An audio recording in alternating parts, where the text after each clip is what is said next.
നവ്യ നായരും പിന്മാറിയിരിക്കുന്നു. Vice president സ്ഥാനത്തേക്ക് നൽകിയ പത്രിക പിൻവലിച്ചു. അതേസമയം അമ്മ സംഘടനയുടെ പ്രവർത്തനങ്ങളിൽ താൻ എന്നേക്കുമായി പിന്മാറുകയാണെന്ന് ബാബുരാജും പറയുന്നു. വിഴുപ്പലക്കാൻ താല്പര്യമില്ലെന്നാണ് നടന്റെ ഫേസ്ബുക്ക് പോസ്റ്റ്. സൈഫുനീസ ചേർന്നു. സൈഫുനീസ, നാളെങ്ങുമില്ലാത്ത രീതിയിൽ അമ്മയിലേക്ക് ഈ മത്സരിക്കാൻ താരങ്ങളുടെ ഇടിച്ചുകയറ്റമായിരുന്നു. നിരവധി പത്രികകളൊക്കെ സമർപ്പിക്കപ്പെട്ട ഇതുവരെ കണ്ടിട്ടില്ലാത്ത രീതിയിലുള്ള ഒരു തിരഞ്ഞെടുപ്പിനാണ് അമ്മ സാക്ഷ്യം വഹിച്ചതുമൊക്കെ. പക്ഷേ പിന്നീട് ഇപ്പോൾ നമ്മൾ കണ്ടുകൊണ്ടിരിക്കുന്നത് താരങ്ങളുടെ കൂട്ട പിന്മാറ്റവുമാണ്. ഈ നവ്യ നായരുടെ പിന്മാറ്റത്തിനുള്ള കാരണം എന്താണ്?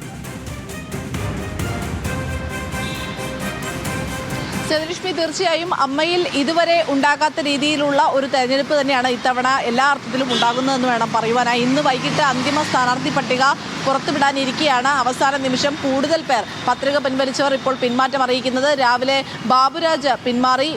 ഇത് സ്ഥിരീകരിച്ചുകൊണ്ട് ഇപ്പോൾ ഫേസ്ബുക്ക് പോസ്റ്റും ബാബുരാജിൻ്റെതായി പുറത്തു വന്നിരിക്കുന്നു. ഇതിന് പിന്നാലെയാണ് നവ്യ നായരും പിന്മാറുകയാണ് എന്നറിയിച്ചത്. ഇത് അമ്മയുടെ ചില വാട്സപ്പ് ഗ്രൂപ്പുകളിൽ നവ്യ നായർ ഇക്കാര്യം അറിയിക്കുകയും ചെയ്തു. വാട്സപ്പ് ഗ്രൂപ്പുകളിൽ നവ്യ നായർ ഇത് വ്യക്തമാക്കിക്കൊണ്ട് പോസ്റ്റ് ഇടുകയും ചെയ്തിട്ടുണ്ട്. താൻ പിന്മാറുകയാണ് എന്ന്. അതിനുള്ള കാരണം കൃത്യമായി വെളിപ്പെടുത്തുന്നില്ല. പക്ഷേ ഇപ്പോൾ ബാബുരാജ് കൃത്യമായ കാരണങ്ങൾ എണ്ണി പറഞ്ഞുകൊണ്ട് ഒരു ഫേസ്ബുക്ക് പോസ്റ്റ് ഇട്ടിട്ടുണ്ട്. അത് കൃത്യമായി ബാബുരാജ് പറയുന്നത് വിഴുപ്പലക്കാൻ താല്പര്യമില്ലാത്തതിനാൽ അമ്മയുടെ പ്രവർത്തനങ്ങളും നിന്ന് എന്നേക്കുമായി പിന്മാറുന്നു എന്നാണ് ബാബുരാജ് പറയുന്നത്.